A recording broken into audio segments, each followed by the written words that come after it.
Welcome to the Authorpreneur podcast, where we talk to authors and business owners about how they are using books to market themselves and their businesses. I'm your host, Chris Green, and in each episode of the Authorpreneur podcast, we talk to a successful author and business owner to see exactly how they are using their books and author status to grow their businesses and serve their customers. We'll talk about what's working, the benefits of becoming a published author, and we may even come up with some creative new marketing strategies. In this episode of the Authorpreneur podcast, I talk with Heather Penny, author of Grace Space, Creating Spaces We Want to Live and Lead In. Dr. Heather Penny is a leadership coach, trusted advisor, celebrated teacher, engaging speaker, and best-selling author. She encourages individuals to step into their best life as they recognize the unique strengths that they have to offer. Heather draws out fresh ideas and actionable goals to focus on forward momentum. She holds a Ph.D. in human services with an extensive global experience in consulting as well as an MA in educational leadership. As a professional coach, Heather serves her clients by drawing out their natural strengths to engage purposefully in their lives and the relationships they value. She guides her clients through clarity, confidence, and courage through the coaching process and believes the world needs the gifts that each person has to offer. Partnering with her promotes creativity, passion, and growth as she is committed to creating a culture focused on longevity. The highlight for her is a life well lived. I really think you're going to enjoy this episode. Dr. Heather Penny, I am excited to talk to you about your books and all the things that you've been doing. I found you on Amazon. You're doing some really cool things. And I want to make sure that we touch on this because I think it's important, is kind of how you ended up writing a book and becoming a published author, because I think it's something that's more common than people think. Yeah.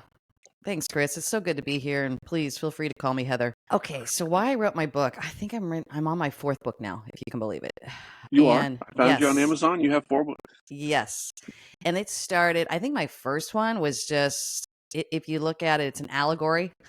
It's a picture book, and people think it's a children's book. I'm like, no, it was when I started my speaking and doing teaching a lot in workshops. I realized people really respond to story. And I know that because I started out in teaching. And so it's this little short picture book called The Bracelet. And the essence of it is this little girl who's given a bracelet and she loves it and cherishes it.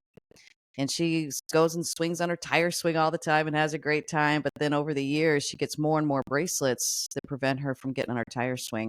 And as she moves into adulthood, she wonders why she's depressed and disappearing. Very simple story, but it helps clients over the years. They'll jump on the line with me and they'll say, Heather, I need help balancing my bracelets. I need help with my tire swing. I need help with my time under the stars. I need help with that voice on the wind. You know, it's the voice on the wind that calls her back to her sense of true self. And wait a minute, you weren't made with bracelets. You can let go of some of these. So it's a really empowering story. And that really serves as the reason of why I write. If I can help people feel empowered by having something in their hand, it allows them to start feeling like they have control of their life. And what I truly believe is they hold their own clarity, their own confidence, and their own courage. And all they have to do is just slow down long enough to access it. And I don't mean to make it sound so simple, but I do want people to feel empowered that, like, we live in a world that's saying push, push, push, strive, strive, strive, hustle, hustle, hustle, do more, more, more. Well, I want to be a counter voice to that says, no, if you slow down, you'll find the clarity that you need and you'll be able to access your confidence and your courage. So that's really the answer for why I write and why I'm now on my 4th book and I'm starting a series and I'm going to be moving into my 5th book here pretty soon. You know, you've done a great job on Amazon with your author page. You've linked all your books so people can find it. You're easy to find. You can just Google your name. You can find all the books on Amazon. And it's one of those things, like, I don't know if I know everybody hasn't figured it out, but like, humans react to stories. We remember stories. You can tell people something. They were like, yeah, that sounds good. Then you put it into a story, and like now you have clients coming to you like, I need help with my bracelets, which to a lot of people be like, what are you talking about? Yeah. That doesn't make any sense unless you know the story and you identify with the story. Yeah. And not every story is going to identify with every person. Right. But then when you find a story you do identify with, you're like, oh my gosh, like clarity, like one of your C's that pops in. Yeah. There it is. Yes. And I hope more people who listen maybe have the idea of thinking, oh, maybe I should write a book. It's like the book is so powerful. I mean, I'm a marketer, so I'm thinking from a marketing standpoint, but also just a way to multiply. Where like you have a heart to help people. You can't talk to everybody one-on-one. well, hey, look, I'll take my decades of experience, I will put it into a book, I'll make it available Mm-hmm. globally at a very affordable price for anybody that I can help, and if it helps people, great. And then you end up also benefiting because now you get published author status, you Yeah. get to speak on more stages, you get all these other benefits and perks that come with it. So that's why one of the reasons I'm just Yeah. so fascinated with the idea Mm-hmm. of publishing, and again, published author status, the marketing options that open up, because it allows people to get their message to more people and help more people, um, and it's Yeah. not as hard as people Mm-hmm. think. Did you Yes. think before you wrote your first book, were you like, oh my gosh, that's daunting, I could never get through it? And then once you're done, you're like, wait, Oh, that's it? oh, yes, Chris. Okay, let me back up on that and answer that question because it's a loaded question for me. Here I have a master's in leadership. I've been an English teacher. I've got a PhD. I can write a book, right? So my message was, "Oh, you can do this, Heather." 2 years of fumbling around. 2 years fumbling, fumbling, fumbling. Finally I realized I can't. It's too much inside of me to help pull it out. I needed a strategic thinker and partner, so I ended up hiring some writing coaches and editor. And 4 years later, I got my first chapter book out. So I guess I want to just encourage people. I'm like, start wherever you're at. At the point of where I was at in my life and in my career, I was like, I'll write a picture book. And what I realized is that picture book really took off and it spoke to people. So I do keynotes. I actually throw it up on a PowerPoint and I put it up there and help people connect quicker with me. So it's a way to refine your voice in whatever you're doing. I didn't realize that with writing. And oftentimes now when I work with clients, I go, oh, yeah, that's actually in chapter 7 of my book, The Life You're Made For. But let me explain it to you, and I don't mean to sound pompous, right? I'm like, but I'm so surprised that I got the clarity I needed to organize my voice to better serve people. And that's really my purpose and my goal for it. Not to keep highlighting everything I've done or written, but to say, wow, I didn't realize that I had organized it that way and I needed to organize it in my mind. And so it's nice and neatly tucked in chapter 7. These were things I learned. And then going back to stories where I started, but it came from my research. Nobody wants to read my dissertation. Wants to read a doctoral dissertation. But I'll tell you, I'm passionate about it because it's focused on your life spiraling up versus your life spiraling down. It's focused on emotional well-being and career fulfillment. Who doesn't need more of that? So how do I make it more enticing? And you'll appreciate this as a marketer. How do I make it so that it's palatable? Well, put it in a story, put it in a picture book. So it's a simple form and nobody realizes they're reading 4 or 5 years of research work to help our people spiral up versus spiral down. And what we're realizing, it's a social epidemic. And I got so tired of reading about how we're all spiraling down. We get it. We all get it. Depression, anxiety, psychotropic meds. We get it. We are spiraling down. I wanted to start asking, well, what are we doing? What are we doing to spiral up? Let's join that conversation. There are people out there that have learned how to get out of that spiraling down and begin to create coping mechanisms for their life to spiral up. And so that's the essence of the work that I do. And I try and put it in books so that I can get that research out there. It's as simple as in story form. And then I took that story form, I expanded it more in my chapter book, The Life You're Made For. And I broke down the story and I put it in my 3 sections of clarity, confidence, and courage. It's meant to be like a life manual for you. I love how you've taken like maybe not jumbled mess isn't the perfect description Oh, for what's no. in your head. Jumbled mess. Jumbled mess is it. But when you're an actual expert, and I'm guessing hmm you understand imposter syndrome, but you probably have gotten over hmm it in a sense of like, yes, I hmm actually do know what I'm talking about, even though Yeah. I'm sure there's still more to Yeah. learn. But then you're like, I gotta take all of this and put it into a book. Daunting hmm project. But if you don't do it, or if some other expert doesn't do it, then who's going to do it? Yeah. Right? Like no Yeah. one's ever gonna be like, oh, I have the perfect outline, in my head. But if you can get that outline out and do it like a working outline and say, Yeah. okay, you know what, these 2 chapters could kind of go together here. Yeah. And I frequently said that the outline is the hardest part. Once you have Yeah. the outline, then you Yeah. really just have to kind of fill it in. Yeah. But making an outline when you're an actual expert to people who aren't experts, and putting it in order and remembering, okay, they need to know about this before they hear about hmm this, or else this isn't going to make any sense. And I need to define these terms, and oh, I gotta put this in there somewhere. And like, well, what is hmm something? And that's where I feel it's like decision fatigue of like I have to pick every single thing that goes into this. Yeah. And it can feel exhausting. But the reward, when you get that first book and you open it and you're like, Yeah. yes, this is going to be amazing. And again, you're helping people. You're getting what's in your head out to the masses. I think that that doesn't make a lot of sense. I think books should be more expensive. If books were more expensive, people would take them more serious. Yeah. That's just like, I think it's built into our DNA in a sense, where things that are incredibly valuable, we put, they cost more, we consider to be more valuable.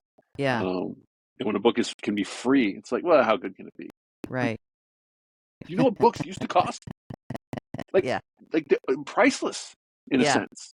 Like they would hand copy books if they had access to them, and crazy stuff. But so now we've democratized information. We've democratized publishing. Anybody can publish, and it opens the door for a lot of people who have something of value to offer to get it out there. And and I'm guessing your fifth book, you're like, oh, piece of cake. I just got to find the time to write it. Yeah. And I'm thinking of your audience. If you're out there wanting to write, of course, Chris and I are sitting there going, right. We believe in you. But I'll tell you some life lessons I learned. And this is a video recording too, right, Chris? Like people can see this. Okay. So I'm going to show this, but I'm going to explain what I'm doing as I hold it up on my screen. My first book, first chapter book I wrote, you'll notice it's a nice, meaty book. I even have it labeled Clarity, Confidence, Courage. It's big. I had a harder time selling it because it's so big. And I'm in my mid-50s, to your point. I was like, oh, I enjoy sitting down with a big, thick book. The bigger, the better. But what I realized in my second book, and I'm just going to show the comparison, one's like an inch thick and one is like maybe 2 millimeters thick, right? So it's that awareness of America's not reading like we used to. And so how do I capture my thoughts? And so I started a smaller series, and this one's taken off, and this one's Gray Space, and it's smaller. It makes people feel very successful. They can actually read the whole book in a day and get the 7 practices they need for Gray Space. And I'm realizing this is where we're at. And so I think one of the things to take into consideration before you write is, where are we in our world? The other thing I realized too is I really didn't want to do an auditory book. I didn't want to go to a recording studio and read my book. In fact, I actually got encouraged to outsource it. And so I started to think, okay, I'll do an auditory book, but I'll hire someone to do it.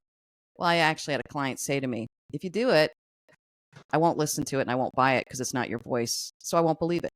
And then I realized how important my voice was to read the book. And it's part of my brand, especially as so much of my work is virtual. So I think that's something I would say to all your audience is just pay attention to where our world is at with reading. As I started paying more attention to where the world was at, not necessarily what I liked as a middle-aged woman who loves to sit down and I'm a researcher. I'm a total geek, right? I'll sit there and read. I'm like, the longer, the better. The more in the series, the better. I like that style. But right now I'm realizing, particularly in the spaces that I live and lead in, a lot of business spaces, C-suite teams, executive coaching, they want the smaller, the quicker snippets. So now I'm doing these smaller books and I'm creating a series. And I honestly got a lot of that out of Harvard Business Review. Kind of modeled that for me as well. And I'm like, I'm going to do that. So Gray Space is about emotional intelligence. Well, I want to learn more about that. And I just want to kind of reinforce what you're saying of like shorter the better. And I do think it is a little bit of a shift where, some of my books, I've been introducing them as, guys, this is short, punchy, to the point. I'm not going to waste your time with stories. But also, I'm not going to explain some things that you just need to trust me on. Yeah. Right? Because I do think people can go down the road of like, I've been meaning to find a way to put out, ask better questions and get better answers. As someone who tries to help people in the self-publishing space, they ask bad questions and then they get bad answers, and but they think their question is important. And I've got some examples where I'm going to put them in the book of like, I'm not going to explain why it's important to be on Amazon and have your book Prime eligible. You just have to trust me. If you need to know why, go Google it. But I'm not going to add 8 more pages to this book so that I can explain that. And I'll make it even shorter than that. It'll just be like, just trust me, you have to be Prime eligible. It's 2024. I'm not explaining the importance of Amazon Prime anymore. Right? Like that ship has sailed. Google it if you need to figure it out. But I think people respond to the short, like, oh, this guy it's not just a short book because he doesn't know a lot about what he's talking about. It's short on purpose. And I've got a magic number for you that I've been playing with. 166 pages. Oh, if you have a book that's 166 pages and you publish it through Amazon's KDP platform, You can Mm-hmm. price your book at $5 delivered, $5 Really? shipped, Oh my gosh. right? Okay, so mine's 100. What does that say? Good, bad, Chris? What do you think? You can price it lower if you want, but to me, that magic number of $5 or less Yes. is interesting, because then it can be, guys, my book's about this. It's going to teach you how Yeah. to do this and this, and I'm writing books about helping people sell more books. So it's like, hey, if you Yeah. sell one more book, you make $5 in royalties. This book pays for itself. How can you not buy this book? Like, it's just Yeah. such an easy. And if you don't like it, I'll give you your $5 back. Keep the book, Yeah. kind of thing. So it makes for Yeah. from the marketing side very easy. I don't think that's the route you're trying to go with your book, of like just get your book in as many people's hands. You certainly could, but that's the magic Right. number: 166 pages, black and white. 166. Oh, I'll keep that in mind. Yeah, Well, because your books, I see, like Gray Space is 138 pages, so you're in that range. And and just one more thing: you think you write big books? I write humongous books. My books are way too big, 8.5 by 11, and like 600 pages. And you're absolutely right. People don't read. People don't read the big books. yes. Uh, You froze there a minute too, Chris, just so FYI. I trust you're coming back. I'll be able Yes. to edit this, so don't Okay, worry. good. All right, I'm back and you're back on my end at least. But one of the things I wanted to mention too is you're right. KDP, and I chose to self publish. And that was the other thing I didn't realize. The whole publishing world has changed. I submitted my manuscript, my hard labor of love manuscript, to several publishers. Many of them were like, it's great.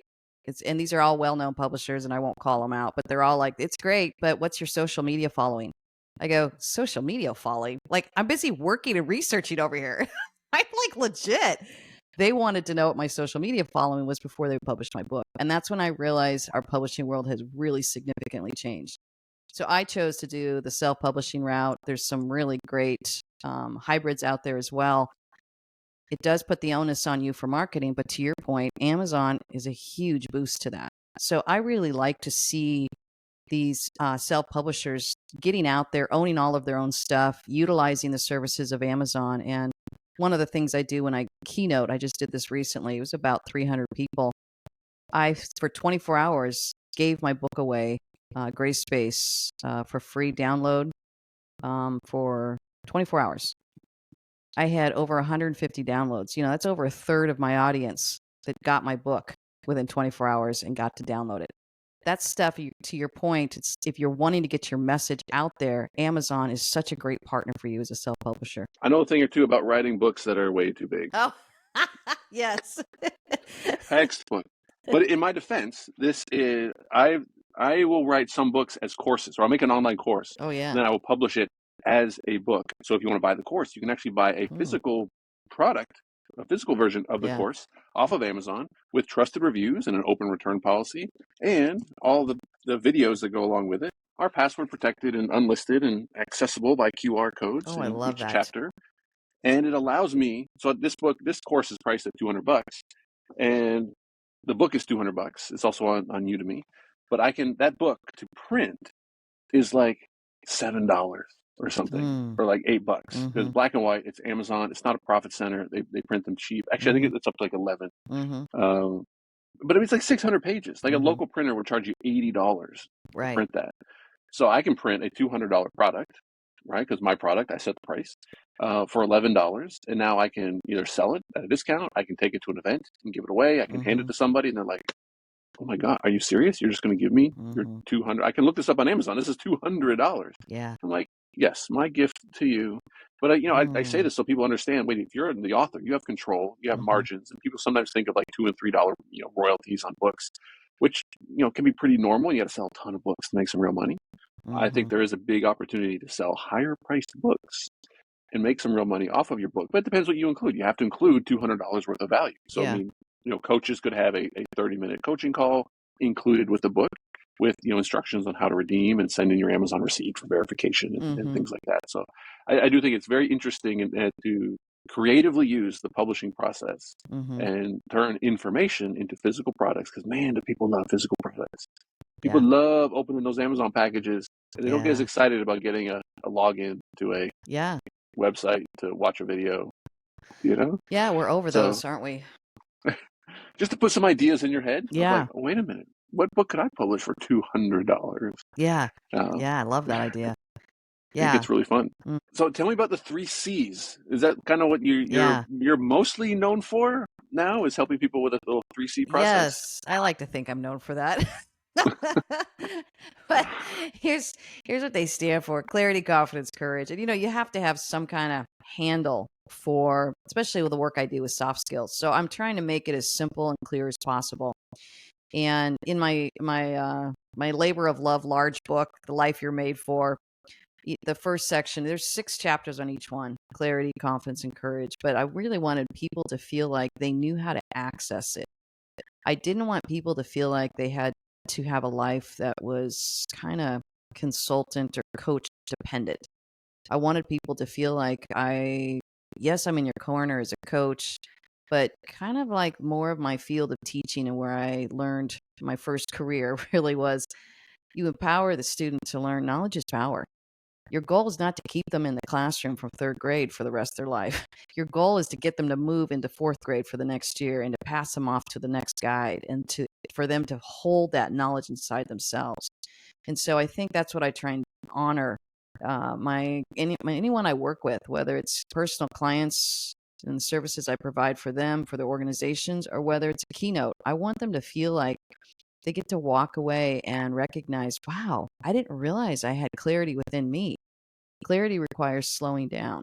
And it's also going back to doing what you love. And that's a lot of the research I did on the right side of the brain. That's what I call the tire swing. It's moving into spaces, whether it's gardening or painting or running or CrossFit or whatever it is you do to kind of lose yourself a little bit. That's where you start returning to true self. And that's where you'll find your clarity. I tell people all the time, I'm like, you don't know what you're doing. I do this all the time. I've got so much coming at me. I just get outside, take a walk, maybe 15 minutes, it might be 45 minutes, but I get out there and I'm telling you the clarity I have. In fact, the running joke is if you go to my Instagram, you're going to see all of my clarity on my morning walks. And I'm not cleaned up. I'm like fresh out of bed, just running out for the hills. But I'm telling you, that's where I get all my fresh clarity. And I'm trying to model that. So I'm like, whatever it is that you need, and when do you get your clarity the most? That's, for me, it's morning time. So I think learning how to harness your own clarity is the first piece. The second piece is confidence, and it's about your beliefs. What are you believing that's impacting your confidence? And I call them your true beliefs. It's really increasing your confidence and building it. And then there's your false beliefs. It's actually sabotaging it. So I try and keep it as simple as possible, but of course the inner work is hard to do. I don't want to make that oversimplified, but I'm trying to give everyone a handle of like, you can build your confidence. Did you know that? Most people don't realize that. That's, to me, is the good news. And then the last piece is courage. It's all about engaging your courage, which has everything to do about taking actions. So at the end of every coaching call, what I'll do is tell people, you got your clarity. We've checked it. We've got your confidence. We've checked your beliefs. And we've checked which ones are hurting you, which ones are helping you. Now you got to set your action steps. What do you want to do about it? And that's where we can get stuck. And that's also where sometimes people who love to get stuck in their head, they're really running around the clarity and the confidence over and over and over. What I try and do is get them out of that and say, okay, that last step is the courage. Engage your courage, and that requires taking an action step. That a lot of that hits home for stuff that like I've been going through and kind of like, I mean, I'm not like, research and have Yeah. doctorate and all this stuff, but some of these things kind of like becomes obvious when you see Yes. it to be like, oh, right. It's because I believe X, Y, Yeah. and Z and I need to change those beliefs. And then you realize how hard it is to change a belief Yeah. because everybody believes everything that they believe is right. Like no one knows, like believing you're right feels the exact same as believing you're wrong, Mm-hmm. or knowing you're right and then knowing you're wrong. We don't know that we're wrong on things. Mm-hmm. Then we have to like admit, okay, we're wrong on this, or hey, this belief is not serving me. It's actually affecting me negatively. Mm-hmm. Admitting these things, which I guess for some people would come with like maybe a degree of shame or a degree of just feeling bad, like for believing something potentially wrong for so Mm-hmm. long or something that's been holding them back. Mm-hmm. Instead of like, hey, be glad you figured it out. Mm-hmm. Or like forget the past. Like the past is done. Like Mm-hmm. be thankful you figured it out, and then to like actually take that step, almost like you feel like you're a new person in a way. It's like I am going to choose to do something that I normally wouldn't have chosen to do, and then like kind of step into almost like a new identity. Yep. And it's yeah, it's hard. Yeah. Yeah, I could definitely see how you could build a business and a reputation and a coaching practice around this because Yeah. it must be you must see this everywhere. Everywhere. Here's the question for you: do you feel like people eventually like come to this realization on their own and they seek you out, or they hear something and they're like, wait a minute, maybe everything I've thought isn't directly isn't serving me the way that I want it to, and I need to analyze. Like, can you force this on somebody and be like, oh, I know what's wrong with you, and they'll receive it, or they like, don't talk to me like that. Yeah, that goes real well. Yeah, I'll tell you really, and I joke, I'm like, are you kidding? I wrote this book for me. Like, this was my journey to transition in life and moving through change and to face why am I too scared to start my company 15 years ago. I had to deal with my own false beliefs. So everything I write about is two things. It's researched because I love academia and knowledge is power, but it's also life experience. And I also tell people, you don't need a PhD to get this. I did the work. What I'm trying to do is, hey, what I think might be working in life, let me see if the research backs it up. So what I'm really saying to people is really honor your intuition. And I got the research that honors your tuition. So you're going to read a lot of this and you're going to go, oh my gosh, that makes so much sense. You know why it makes so much sense? Because deep down inside of us, all of us hold that inner wisdom. I just hope I helped you kind of contain it and organize it so that you know how to access it quicker. And so that's really my goal. And that's kind of like marketing, right? I'm figuring out how to sell a service, a soft skill to help people feel like they can be empowered in their life, not to become rich and famous. I don't care about that. I care about the fact that people feel empowered, and I feel like our world is in crisis. We need this. Our next generation, I'm a mother of 2 children. Our next generation needs to have more coping skills coming at them than what they're getting on social media. So I'm trying to get very assertive about my message that says we can do better, folks. We can do so much better and actually access the deep sense of wisdom that all of us hold inside of us, that we're getting a little distracted by all these other voices pulling on us. So that's really my hope, particularly as I'm aging. I just feel like I want to go after every human that's starting to go, golly, this world just feels like it's going nuts. I'm like, it is. It is.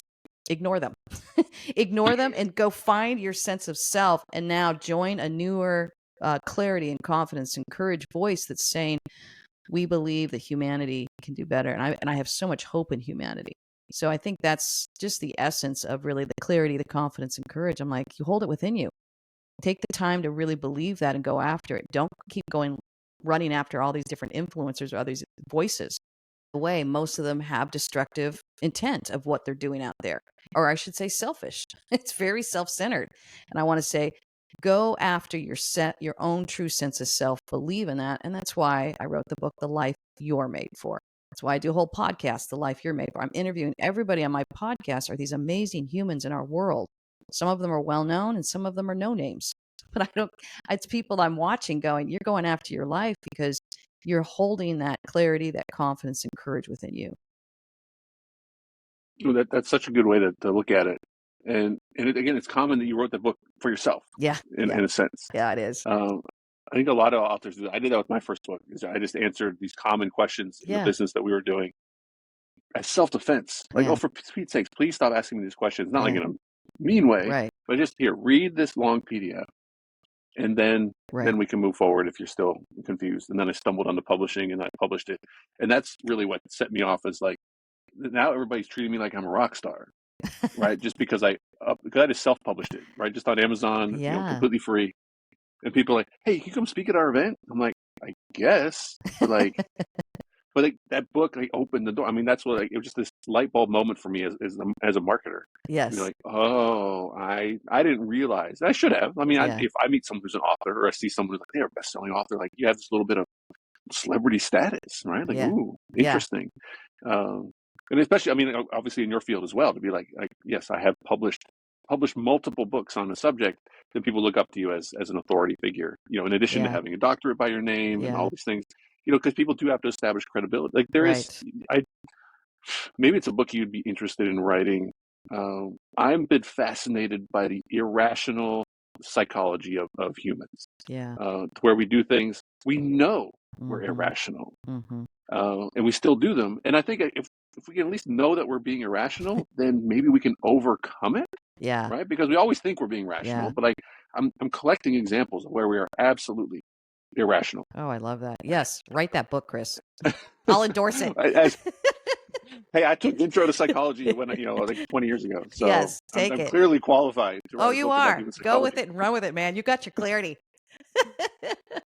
It would just be the example, because I use the examples for me to be like, Mhm. wait a minute, I fell for some of these things, and I can see how they're not serving me. I can see Yeah. how, like, oh, I know this is what I want to do. However, what I really want to do is this, and I need to like take control of myself and not. I don't even. I'm trying to find the right words to explain it, but there are so many examples of just humans being irrational. But if you can figure it out, then I feel you can kind of get more control. You can kind of take agency Mhm. over your life, kind of thing, and then yeah, Yeah. it's a big rabbit hole to go down. So Well, I love that you brought that up because, again, that's probably why I wrote my next book, my small, thin book that you can read in a day. And I'm now doing nationwide webinars on it. I'm working with different organizations and I love it. It's called Grace Space, but it's 7 practices.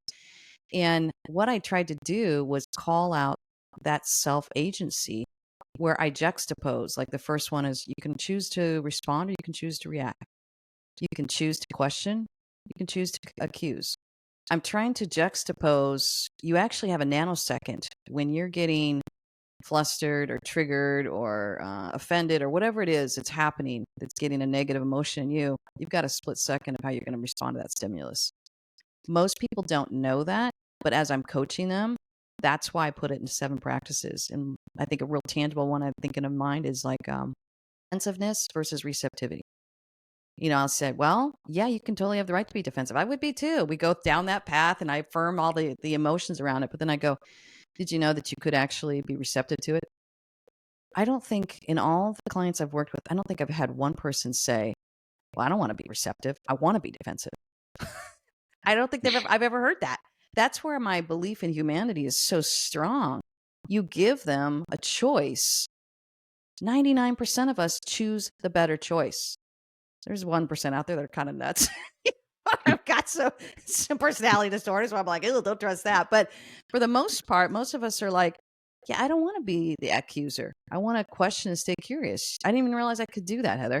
And so as I'm talking to them, when I gently offer them a lifeline for another choice besides getting victimized by their negative emotions that are overwhelming them, I affirm that because I honor their emotions. Emotions speak to us. But you actually have a split second to decide whether you're going to accuse back or you're going to be defensive back or you're going to react or if you're going to choose to respond. And I think just that idea of slowing it all down, and as I'm working with leaders in a very high, fast-paced, reactive world, I don't think there's voices out there that's saying, yeah, you can do it. And actually, I understand why you're doing it. I have empathy for that. I've done it and I still do it, even though I coach and teach on all the time. But it really is like a muscle we have to develop. And that's why I call it practice. Just like going to the gym, you can sit there and lift 1-pound weights the rest of your life, but you're probably not going to get a lot of results. You can get up to a 20-pound weight and start doing some bicep curls with that. I guarantee you're going to start getting some strength. Same thing with the mind. We have to practice certain things. So when we notice what we're practicing, I think that's where it gets really exciting. The human brain can take off. It doesn't take a whole lot. You can live a certain way for decades. And once you have the knowledge of, oh, I could actually be receptive versus defensive, I'm actually going to work on that. You can change within a matter of days, weeks, and months of where a bad habit has been your MO for decades. I think you'll be in business for a long time. Yeah, I do have job security because of that, Chris. And tell me if you think this makes any sense. I think that there's a lot of, not idioms, I don't know what the exact right word is, but like things that people say just in like normal culture of like, oh, I'm just that way, or that's just who I am, or a Mm-hmm. lot of people, everything happens for a reason, and if you apply that too literally, to where like, okay, whatever happened was part of my story, instead of like, no, it's just what happened, Mm-hmm. right? Like, and you could have reacted different, and I say that as someone who I struggle with being defensive. Mm-hmm. I will instantly be defensive, Mm-hmm. and I know I do it. And thankfully, people in my life have finally kind of called me out for it, Mm-hmm. because I didn't do it on purpose. Mm-hmm. And in hindsight, I know where it's coming from, childhood stuff. Mm-hmm. Um, and when I can catch myself, it's an effort to not like inside. Like there's a voice inside my head saying, "Say it. You know you want to say it. Yeah. Say it. Get defensive. Turn it around. Make it on them. Put it on them. Yeah. You're not the bad guy. You didn't do it." Like, and I have Yeah. to like almost summon energy to Yeah. like not react. I mean, I feel like I can react Mm-hmm. with grace, but I had like to silence that other like Mm-hmm. well-developed muscle in my brain that gets defensive as like Yeah. a protective Yeah. mechanism. Getting him to shut up. Oh my gosh, that's tough. And this Yeah. just happened to me yesterday. Yeah. I went to the gym to pick up my daughter, and my son was at the gym, and his friend is pulling up. But as I'm driving out, someone's honking at me, and I am like, Yeah. who is who? Because I was just driving through a parking lot, right? There's no reason anybody should be Yeah. honking at me. So I'm like, someone's honking at me. All right, let's go. Like I am looking for a fight Yeah. like that. Yeah. And if it's because I don't recognize my son's friends' cars, right? They drive Yeah. just random. You know, I don't memorize all their cars.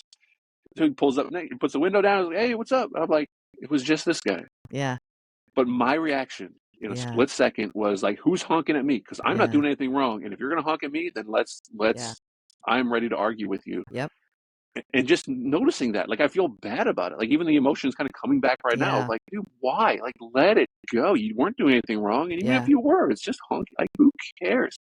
Yeah. And yeah, so like to get out of it, like I know it's work, but Yeah. like I feel better at least being able to identify it and not Yes. making it part of my identity of like, oh, that's just who I am. Yeah. I'm just a defensive person. Like, Yes. God made me that way. And I'm Yes. like, oh my gosh, those are such, in my opinion, like thought terminating phrases Yeah. that allow you to give you an escape of like, oh, well, I Yeah. don't have to take responsibility for it because that's just who Yes. I am.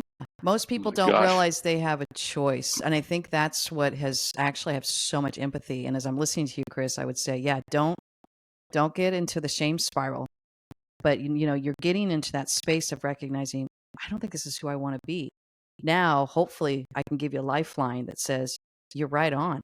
What I'm learning about humans, everyone is innately good. We just got beat up and broken by a very violent, harsh world. And so in my work, I try and help them return to their sense of goodness. And I look at you and I go, you already know that's not who you want to be. So now I want to say, or like you're lifting weights now in your mindset. Sorry, I'm going right into coaching for you, Chris.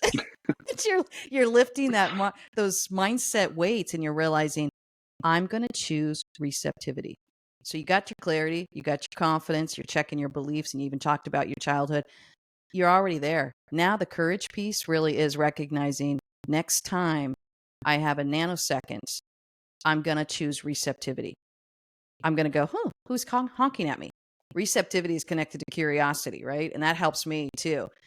And it allows your brain to say, I have a choice the next time, because you can't do it really well in the moment, right? When we've been defensive and that's our knee jerk reaction for years. And we're like, our dukes are up and fighting. I've got it too. I just go, wait a minute. The next time blank, someone's honking me in the parking lot. The next time someone's honking on the street, I'm going to choose receptivity and curiosity.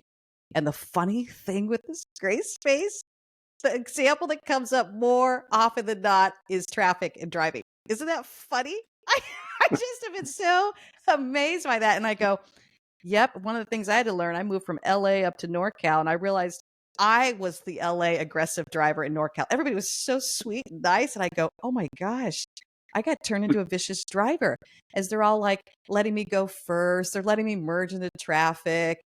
LA is like survival of the fittest, And up here, I Sure. was like, oh my goodness, I didn't even realize it was a mirror held up to me that I want to be a kinder driver. And so choosing, I'm going to be receptive versus defensive. I'm going to pause and let that person come in front of me. I'm going to wave people through. I'm going to be the kind driver.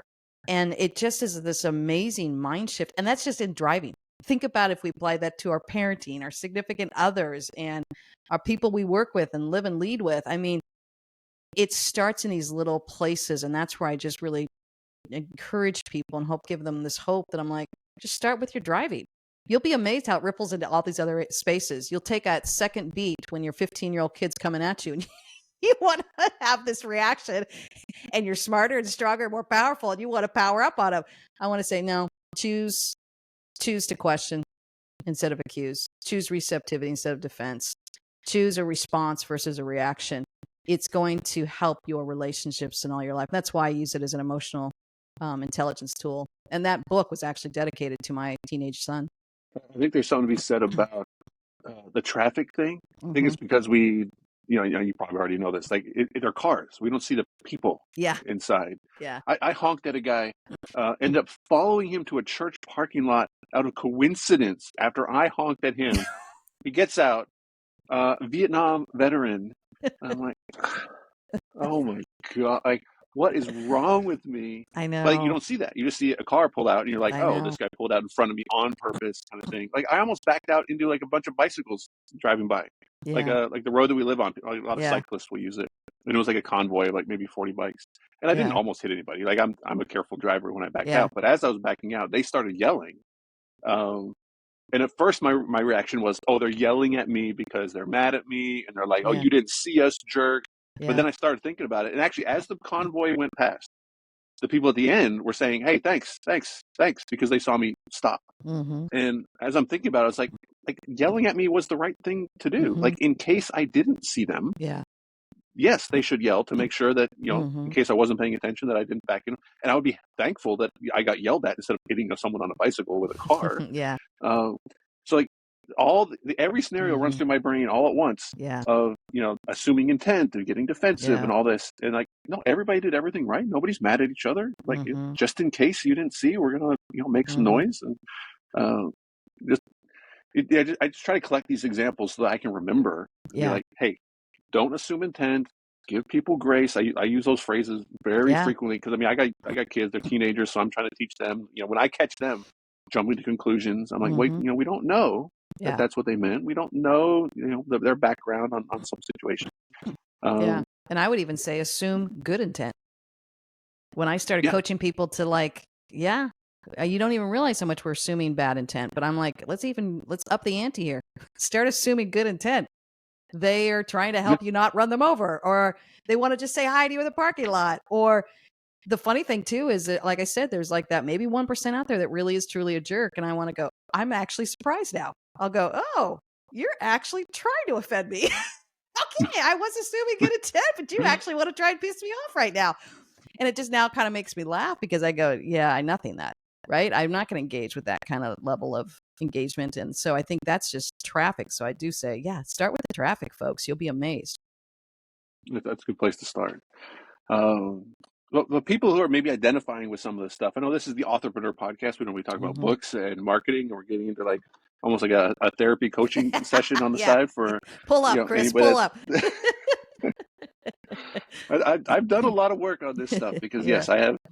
I will be I have the ability to be very cynical and very defensive. Yeah. And obviously that those don't necessarily serve people. Mm-hmm. They can serve people in ways of, feeling protected and like all different human psychology things and all that stuff. But they are certainly not serving me now in ways, because obviously I want to help people. Like this publishing stuff, Mm-hmm. I love it. I will talk at length with anybody who wants to talk about books and publishing and marketing because it's interesting and it's fun.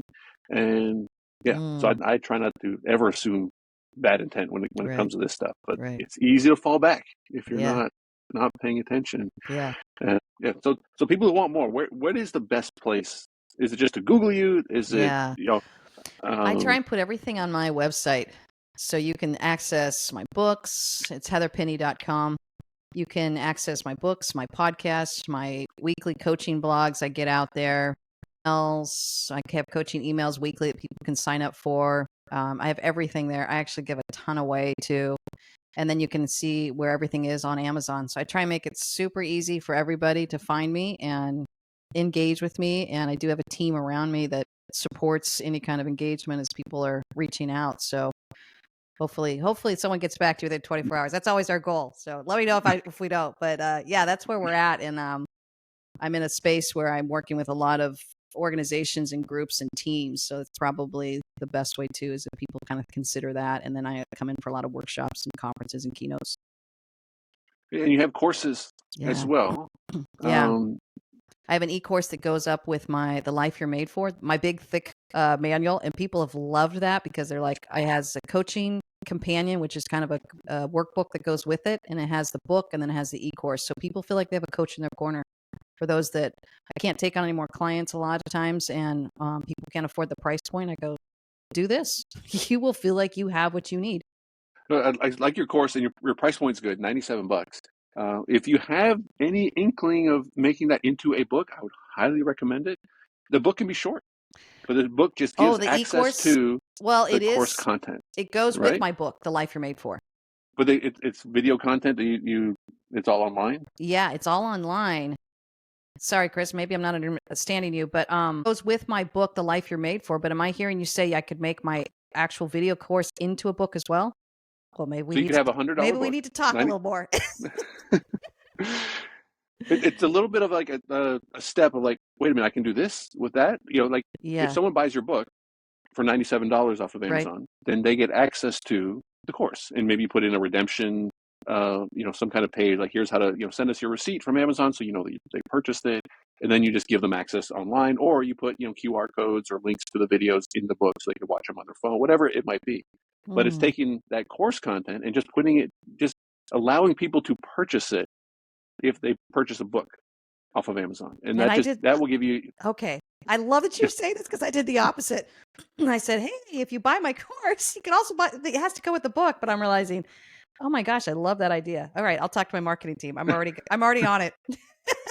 Yeah, you could flip it around, and it's like whatever you want. Like you could offer the book for $300, Yeah. and it comes with X, Y, and Z, like whatever you want to include in it. And then there's just some interest that, you could give them away, at events, and be Right. like, hey, look, I'm coming to this event, I'm giving away 10 copies of my course. And then you just bring 10 copies of your course book, and they like, that's $1,000 worth of books, Heather. Are you Yeah. sure you want to give that? Like, yes, I'm sure, because Yeah. 10 copies of my book cost me like, $70. Yeah. Like it's no problem.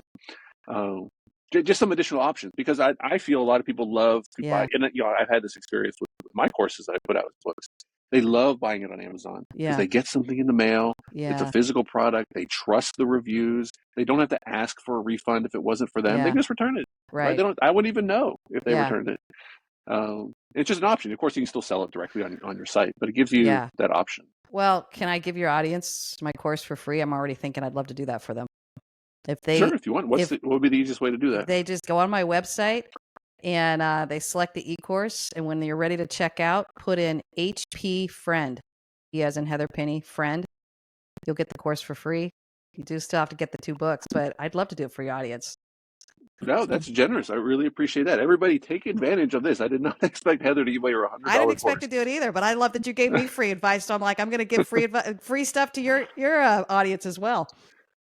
Well, hopefully the right people sign up who maybe are like, kind of like, yeah, this is what I need. I hear about these 3 C's. I hear some like Chris admitted he's going through some of this stuff too. If this stuff can help you, then this is the best way to move forward on it.